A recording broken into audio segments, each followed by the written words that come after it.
வீடியோவை தொடர்ந்து பார்க்குறதுக்கு முன்னால் கீழே உள்ள சப்ஸ்கிரைப் பெல் பட்டனை கிளிக் பண்ணுங்கள். அப்போ தான் தொடர்ந்து வரும் செய்திகளை நீங்கள் பார்க்க முடியும்.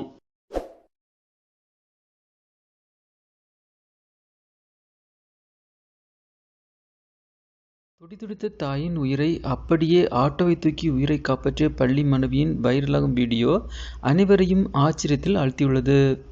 பெங்களூருவின் ராம்நகர் பகுதியில் நடந்த ஒரு குறிப்பிடத்தக்க சம்பவத்தில் ஒரு இளம் பெண்ணின் விரைவான சிந்தனை மற்றும் தைரியம் ஒரு விசித்திரமான ஆட்டோ ரிக்ஷா விபத்தில் தனது தாயை காப்பாற்றியுள்ளது. அதிவேகமாக வந்த ஆட்டோ ரிக்ஷா கட்டுப்பாட்டை இழந்து வீதியை கடந்த பெண் மீது மோதியதில் இந்த விபத்து ஏற்பட்டுள்ளது. வாகனம் கவிழ்ந்து நேரடியாக அந்த பெண் மீது விழுந்தது. அவர் ஆட்டோவின் அடியில் சிக்கிக்கொண்டார். இருப்பினும் அருகிலிருந்த அவரது மகள் சம்பவ இடத்திற்கு விரைந்து வந்து கனரக ஆட்டோவை தூக்கி தனது தாயை காப்பாற்றினார். இந்த வியத்தகு மீட்பு காட்சி அருகிலிருந்த சிசிடிவி கேமராவில் பதிவாகி சமூக வலைதளங்களில் வைரலாக பரவி வருகிறது. 35 வயதான சேத்தனா என அடையாளம் காணப்பட்ட தனது தாயை காப்பாற்ற இளம்பெண் தயக்கமின்றி ஆட்டோ ரிக்ஷாவை தூக்குவதை காட்சிகள் காட்டுகிறது. உள்ளூர் அதிகாரிகள் விபத்து குறித்து விசாரித்து வருகின்றனர். மேலும் ஆட்டோ ரிக்ஷா டிரைவர் மற்றும் பயணிகள் இருவரும் சிறு காயங்களுக்குள் உள்ளனர். சேத்தனா எனது பெண் மட்டும் பலத்த காயங்களுடன் மருத்துவமனைக்கு கொண்டு செல்லப்பட்டார். மேலும் சிறுமியின் துணிச்சலான செயல் இணையதளத்தில் பரவலான பாராட்டுகளை ஈர்த்துள்ளது.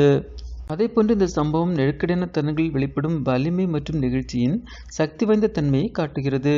இளம்பெண்ணின் செயல்கள் அவளது தாயின் உயிரை காப்பாற்றியது மட்டுமல்லாமல் பலரையும் ஊக்கப்படுத்தியுள்ளது.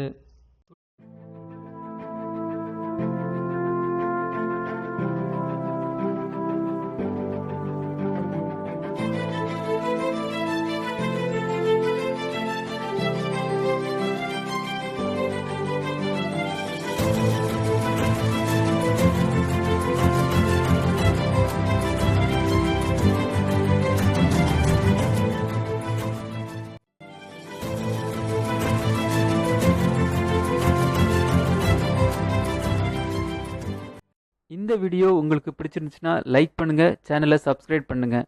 தேங்க்ஸ் ஃபார் வாட்சிங் ஆல் வியூவர்ஸ்.